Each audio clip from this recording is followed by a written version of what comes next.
Hello again, everyone, and welcome back to Reddit Aliens. I'm John, and as always, thank you so much for being here. Good topic for you today. Let's do it. Forest Rangers of Reddit, what's your downright creepiest experience you've never shared? Please remember to like, share, comment, hype, listen and ask for shoutouts, and subscribe. One of my best buds from college was a geology major that ended up becoming a ranger in the southeast US. Haven't spoken in years, as is the case with age, but I remember about 8 or 9 years back he was telling me about an old married couple he had recently helped out. He had seen them come to the park several days in a row and found out they were visiting from out west and they had gotten engaged 3 decades prior. They had been searching for a spot they'd taken pics of when he popped the question, but were having trouble. After looking at the pics and figuring out roughly where they were trying to get to, he escorted them in his vehicle, then hiked with them to where he thought it would be. They found it, and he left them there and went back to his station at the entrance. He said he got a weird feeling once he got back, and felt like he needed to wait to see them whenever they left. Well, once it came time to lock up at night, he still hadn't seen them leave, so he reported it, left his assistant to wait at the shack at the entrance, and went back to where he left them. He found both of them lying down, spooning along the bank on the river. Neither was alive. He called the cops, went through the 9 yards, and went home. The police were able to disclose to him their identities, but weren't sure about anything else initially. Later, he learned that the wife was terminally ill with cancer, and they had both committed suicide by ingesting some sort of chemical pill combination medley. They just chose to do it where they had gotten engaged at. My bud wasn't torn up about it. He was obviously sad about them dying, but said that he thought they hadn't asked for help earlier because they didn't want anyone to think they helped kill them. I have a friend who is a trail ranger, basically a ranger who can't get you in trouble. He told me about this time he was gathering illegally placed wildlife cameras and knocking down hunting stands, feeders, and blinds with another actual ranger. The other ranger wasn't feeling well, so he said he was going to head back as it's a 1-hour ATV ride. Friend finished up the last one when he heard voices. Keep in mind he's far off the beaten path. He called out and no one replied. As it was getting dark, he started to head back and found that his ATV wouldn't start. He then noticed that the battery was not connected anymore. He reconnected it and started to drive, but it wasn't going fast at all. Less than half a mile later, the whole thing died. He radioed back basically saying, "Hey guys, I need someone to come pick me up." They told him they would, but it would be an hour.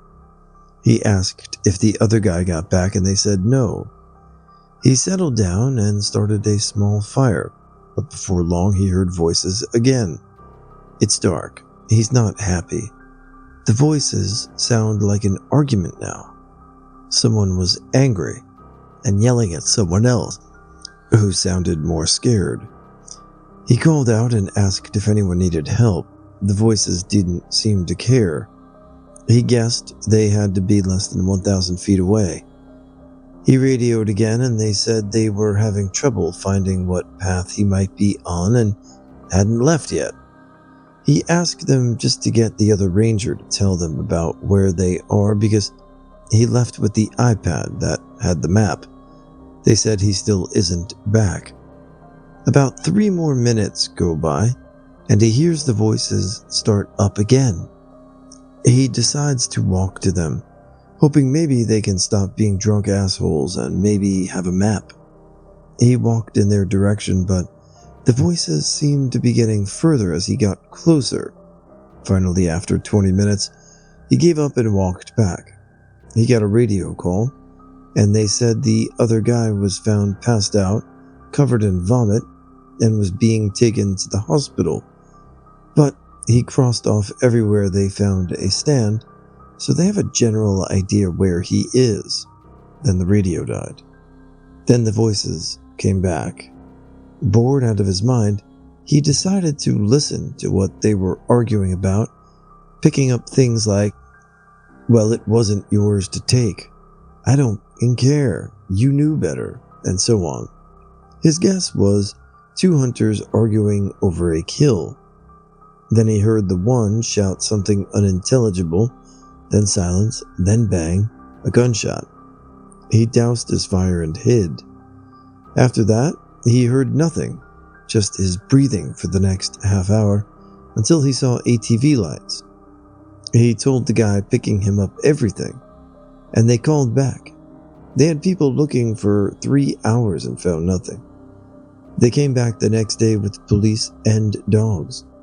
After about an hour, a shallow grave was found, and in it was a long dead man who had clearly been shot in the face. The thing was, it was a skeleton that had been there for years, so either the argument he heard just ended with a bang and both parties went home last night, or he heard the murder of someone from years ago. Hey guys, I hope everyone's having a great night and that you continue to have a great weekend. Sorry if I sound a little off here and there in the story. I've been working like 15 to 16 hour days, I think 3 times this week, so a little tired, but still want to get that video to you, so mind the gap if you would. And it'll be all right by the weekend, so have a great one, guys, and we'll see you tomorrow. I've been a ranger in the United States Forest Service for almost 15 years, but this takes place about 3 years after I joined. We were getting calls about a lone wolf with a collar on hanging around campsites. Weird, since wolves aren't known to be in the area, but when you work in the field long enough, you start to realize anything is possible. No calls had mentioned violent behavior from the animal, thank God. I departed from the station around noon to check out the places that it had been sighted. Wandered around for about 3 hours, no further calls during that time, until I took a break for water. Sat down, had a snack, and drank some water, and was getting ready to go again when the thing was about 20 feet out, trotting near the tree line.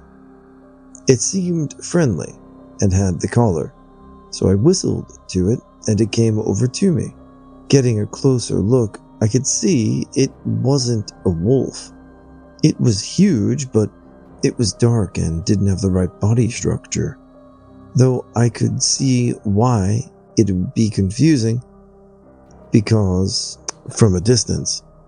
I radioed in and reported that I had the dog with me, but as soon as I said I'd bring it in, the dog took off, like he was playing to see how far he could get me to chase him. Typical dog behavior. I went after it, and I swear it was a game of chase for at least 5 minutes, as we steadily ran through the forest. Please don't go running through woods unless you know the area like the back of your hand. The dog finally slowed down near a rock, bed, or creek area and started pacing around a spot. I drew closer and didn't see anything off at first. Then I noticed it. The overgrowth had almost disguised what appeared to be bones. I called it in immediately, and another team was sent to recover the remains. When I went to retrieve the dog, he was just gone. But honestly, it wasn't a priority at that point. He was friendly enough, and I figured we'd catch up with him later. The bones were identified as a teenage males who died by self-inflicted gunshot wound to the head. He'd been reported missing in the area long before I became a ranger, and they never spoke to his mom on the phone. She called to thank me personally, and she asked how I'd found her son. I mentioned the black dog, then thought I'd said something wrong since there was a pause on her side of the line. After I gave a couple details about the dog, she quietly explained that her son, who struggled with making connections, had sunken into a deep depression after the death of his best friend, the very dog that had led me to him. I think I spent the rest of the day stunned. I continue to be in disbelief in a way, but I know what happened. I was in the Gila wilderness, and a convoy of U.S. camper fishers were making the drive on a dirt road from Mogollon to Snow Lake when we spotted a forest ranger guy pulled over looking in a ditch. Turns out some idiot tried to make a U-turn and didn't realize the loose rocks makes it hard to stop. They went over the edge and high-centered. We're miles from the nearest official campground, and it's early spring, and the nighttime gets pretty damn cold. We get a jeep with a winch in position and start to pull the guy out of the ditch. Off a hill comes a white dude in a purple vest sweatsuit. He's got a walking stick, fanny pack, and the purple velvet sweatsuit, and that's it. He's a blonde dude and pretty skinny. He comes up to us and he tells us he's German, having a great time. We could not get over the purple velvet suit. It was like a real pimp sweatsuit. The ranger is immediately suspicious and wants to know where he's staying and where he came from. It was around 9 in the morning, and the only way he could have gotten where he came from was to hike for hours. The German guy is a goofy and just points off toward the other mountain when asked where he's staying or going. We all think it's funny, but also question how the guy is getting along with no water and no food. The sun is intense above 5,000 feet even. It's 75 degrees. The German guy refuses water or any other help and just crosses the road and goes off into the woods. The ranger told us he can't really keep the guy from doing that since he seemed okay. He said he'd check in a few campsites in that direction later to see if he made it. We get to Snow Lake and commence drinking like fish is in order to better catch fish. That evening the ranger pops by to tell us nobody at any other camp had seen the dude. He radioed around and no other rangers had abandoned camps or missing campers, and they surely hadn't seen a German dude in a purple pimp sweatsuit. That ranger rolled off duty the next day, and his replacement came to me to make sure the other ranger was smoking something we gave him. We assured him it all happened. Never heard another word about the German in the purple pimp sweatsuit, but it makes for a good story. My cousin is with the Forest Services in Montana-Wyoming area, and I decided to go up there with her to literally test the waters. She does hydrology and has to ride out the middle of nowhere to test streams and snow runoff to ensure no contaminants. So I thought that sounded fun and wanted to do a bit of a tour with her. We were going to have to camp out there for 2 nights, so we packed up all our gear in saddlebags or saddle bundles and started out. The first day and night were amazing. Beautiful scenery and amazing air quality. It really is so peaceful out here. I love that area and wish I got to go there more often. Anyway, we started out on the second day and my cousin said, "You want to see something weird?" Of course, I said yes. So he led me on a bit of a side journey into this tiny little ravine. We ended up traveling about 2 hours away from our actual path we had laid out. At the very end of this fold in the land, she dismounts and tells me to get off my horse too. We tie them up in this gorgeous little clearing, and she tells me to follow this tiny wildlife path and bring our little rechargeable radio. It is one of those you can plug in or wind up, and it also acts as a lantern if you really need it to. But that kills the batteries quickly. I do, and out in the middle of nowhere, there's a huge coil of wire sticking out of the ground. The wire itself was not weirdly large, like some buried transmission wire, but small, like 10 to 12 gauge wiring for a house. It trailed off into the brush and trees. So naturally, I decided to follow the damn thing out of curiosity. My cousin trails behind me, as I do, and this wire, after coming straight up from the ground, is strung across limbs of trees, then back to the ground. Then it snakes around rocks and finally dead ends into an outlet. That outlet is mounted on the side of a desk. It looks like a schoolteacher's desk from what I was growing up, with a metal base and a pseudo wood plastic top thing. No chair, no building, no nothing, just this outlet and this desk. I am staring confused as all hell at this desk in the middle of a forest when my cousin takes the radio, pulls out the cord and plugs it into the outlet. That effer then lit up and started blaring static. The wire was being fed from somewhere. Now the place where we had had no road access, no buildings for many miles, and no other people around it, and yet there was a live outlet. Weird as not spooky, jump scares or bodies, just one lore-powered desk in the middle of the woods. I wish I had taken a picture of it. I was the lone recreation ranger in a small district in southern Idaho. The nearest town from the guard station was about 1.5 hours away by car. After moving into the guard station, solar power was not working, and I hadn't slept for about a month due to various factors: bats in the cabin, something walking on the deck at night. The woods there always had an eerie feeling to them, unlike the southwest Ponderosa forest that I was used to. About 2 months into the seasonal job, I started to hear something walking and scratching on the deck at night, perhaps even on the door.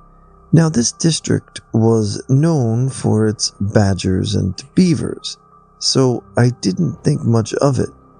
When leaving the cabin at night, I always had an eerie feeling like I was being watched. One night I was returning from my grocery run. I always went on Tuesday nights, and I had a bad feeling. At the time, I did not have my shotgun in the vehicle. After stepping out of the vehicle, I looked in the right of the cabin, about 50 feet from my front door. All I could see were two eyes about 3.5 to 4 feet in the air. To say I freaked out was an understatement. I started yelling, "Get the f*** out of here!" But the eyes only crouched down and inched closer. At that point, I could tell it was a large animal of some kind.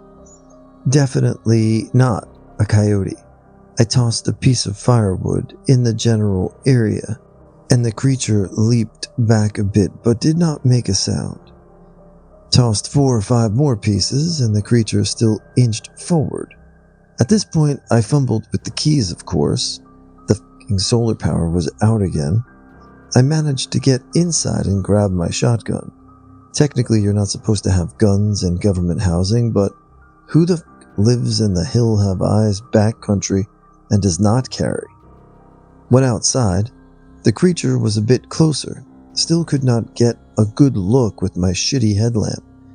Loaded the shotgun and continued to throw pieces of wood with one hand. Finally, the creature walked back into the brush. That night, I drank about 4 IPAs and slept with my shotgun. In the morning, the trail crew came up, and we found mountain lion tracks all over the porch, rocking bench, and compound, leading back to the creek. After that event, I always heard about the rocking chair move and someone or something walking on the porch, but never found any tracks after that point. Considering that it was always muddy up there, it was weird to not find any tracks. I've been stalked by mountain lions before and never had that eerie feeling like I did in those woods. In 2016, my boyfriend, now my husband, and I went camping in eastern Pennsylvania. The place we decided to stop for the night was primitive. Camping was free with no cell service, barely a road, etc. We did encounter 2 other people. They might not factor into what happened later at all, but they were creepy, so I'll describe them. The first was a woman who had her truck off to the side of the road as little as we drove past. She had the hood open and seemed to be waiting for someone to stop and offer to help. Usually my boyfriend had no problem helping someone, but he said something about her put him off. She didn't really seem like she needed help, and usually people who need help look at you hopefully as you approach. She looked like she just expected we would stop. That's what my boyfriend said anyway. I hadn't really noticed anything that strange about her. The next person came when we had chosen a spot and were setting up a fire and for hot dogs. I had noticed people drive by a few times, but my boyfriend pointed out each time it was the same car. And the man in the car watched us each time he passed. My boyfriend was a little uneasy about this, but we had driven around for a while before finding a place we liked. It had been raining and everything was muddy, and we wanted the driest site possible. He could have been doing the same thing. We briefly thought about moving, but the road was muddy too. If he wanted to find us all he had to do was follow the tracks. There were some other tracks, but not many. He'd only have to backtrack a little to locate us again. He didn't come by another time, so we stayed and spent the several remaining hours before dark goofing off. No one else drove by. Whether or not those 2 had anything else to do with our experience, the real-life fear came later. We had gone to sleep in our tent, and sometime around 3 a.m. we were awakened by this very loud noise. I can't describe it very well or even remember exactly what it sounded like, but my boyfriend said it reminded him of a chain gun revving up. It was also similar to how it would sound if someone recorded a shovel being dragged over gravel and played it over a loudspeaker is another way he described it. He jumped up and looked out the little window but couldn't really see anything. The sound repeated itself another few times. I was too scared to speak, so my boyfriend whispered that it was probably miles off and I should go to sleep. I didn't question this, as I figured loud sounds could be easily heard miles off. After we left, he told me that it sounded like it had actually been coming from just down the road, but he didn't want to freak me out. Looking back, I probably should have wondered why he would bother to whisper, wondered if apparently the sound was far off. I was still terrified. Every little thing I heard outside sounded like someone was walking around the tent. We laid there for a while longer, when finally my boyfriend told me to get dressed because we were leaving. I got alarmed by this, and even more alarmed when he unwrapped the machete we had bought just for this trip from its plastic before opening the tent. We quickly packed up and loaded the car. I looked around for footprints that weren't our own, but despite the moon providing plenty of light, I couldn't really see it. I did point out something my boyfriend hadn't noticed, though, before we got in the car. There was a beer can by our dead fire that hadn't been there before. We didn't even bring beer. While we were driving away, my boyfriend explained that he was nervous someone might have been trying to lure us out, so he didn't think it was a good idea to run from the tent right away. He also half expected to find out the gas tank had been siphoned out, but the gas wouldn't have stopped us because we had a hybrid car. We joked that that would make a funny hybrid commercial. Number of brutal murders avoided by driving a hybrid. 2. We only joked because we were about shitting ourselves from fear and adrenaline even then. The rest of our trip, we only stayed in well-populated campsites or got a hotel. So we're at this camper near the Dover Lights in Arkansas. It's not the fanciest campsite, but we managed to find this guy that spends a lot of time out there, as much as legally allowed, while also working and apparently making a lot of cash, so he just vacations in the woods half the year. The guy offers to let my friend watch me and watch the place while he goes to visit his son. My friend automatically invites me and some other people to come hang out, and we spend a few days there drinking, smoking, fishing, and being around. All in all, pretty okay, until my female friend gets super drunk and barges outside in the middle of the night buck naked to eat beans by the handful out of a cold pot. As someone who admires cleanliness, I follow her out and try to make sure she doesn't hurt herself while everyone else just laughs. So there she is, covered in beans, and I'm trying to convince her to settle down and clean herself off with a towel, when suddenly her head shoots up like a deer in headlights. She just glares at the trees around us. We're alone and it's pitch black, before literally growling and then sprinting into the woods. I have no clue. I've completely lost sight of her, and she's naked in the woods by herself. After a few failed attempts to call out to her, I do the stupidest thing I could have done by following her.